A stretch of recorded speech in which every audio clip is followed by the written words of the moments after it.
થયેલા વકીલની હત્યાના મુદ્દે નર્મદા જિલ્લા બાર એસોસિએશન દ્વારા સૂત્રોચ્ચાર સાથે વિરોધ નોંધાવવામાં આવ્યો। જામનગરમાં થયેલ વકીલની હત્યાના વિરોધમાં નર્મદા જિલ્લા બાર એસોસિએશન દ્વારા સૂત્રોચ્ચાર કરી વિરોધ પ્રદર્શન કરાયું।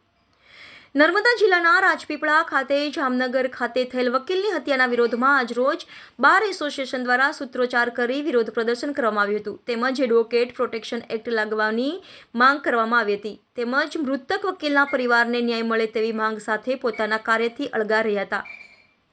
YNN news Jamnagar.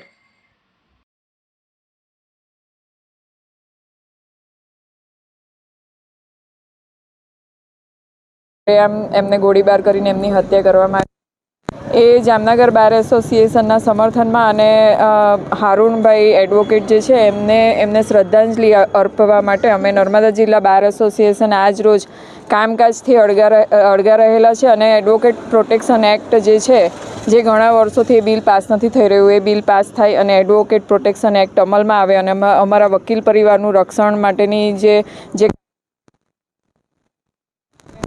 એ હેતુથી અમે આજરોજ ઠરાવ કરેલો છે અને અત્યારે સૂત્રોચ્ચારનો કાર્યક્રમ કરેલો છે અને ભવિષ્યમાં પણ જો આવા કાર્યક્રમોની જરૂર પડશે તો અમે એ રીતના કાર્યક્રમ કરીશું। તાજેતરમાં જે હત્યા થઈ તે ખરેખર તો નિંદનીય છે જ ને આજે વકીલ જેવી વ્યક્તિ પર આવી ખૂની હુમલો કરવામાં આવે ને તે પણ ભર દિવસે કરવામાં આવે તેમ છતાં હજી સુધી કોઈ 24 કલાક પૂરા થયા તો બી કોઈ આરોપી પર કોઈ નજર બી રખાઈ હોય ને પકડાયો હોય એવું જણાતું નથી ને જતે દિવસે જ્યારે સરકાર આટલી બધી ગેરંટીઓ આપતી થઈ છે તો અમે વકીલોની પણ એટલી જ માગણી છે કે અમારા પરિવારની સુરક્ષા માટે તેમજ અમારી પોતાની સુરક્ષા માટે પણ વર્ષોથી જે બિલ પડી રહ્યો છે એડવોકેટ પ્રોટેક્શન એક્ટ એનો તાત્કાલિક અમલ કરવામાં આવે અને આજે તો અમારા પર થયો કાલ ઉઠીને કોઈ જ્યુડિશિયરી પર પણ થતો હોય અને કોઈ સ્ટાફ ઉપર પણ થાય તો આવા બધા જે અસામાજિક તત્વોનો છૂટો દોર મળી રહ્યો છે તેને થોડું ઘણું બી કંટ્રોલ કરી શકે તે માટે આ બિલ પસાર કરીને અમારા પરિવારોને જે બી શાંતિ જોઈએ છે અને જે પ્રોટેક્શન જોઈએ છે તે આપે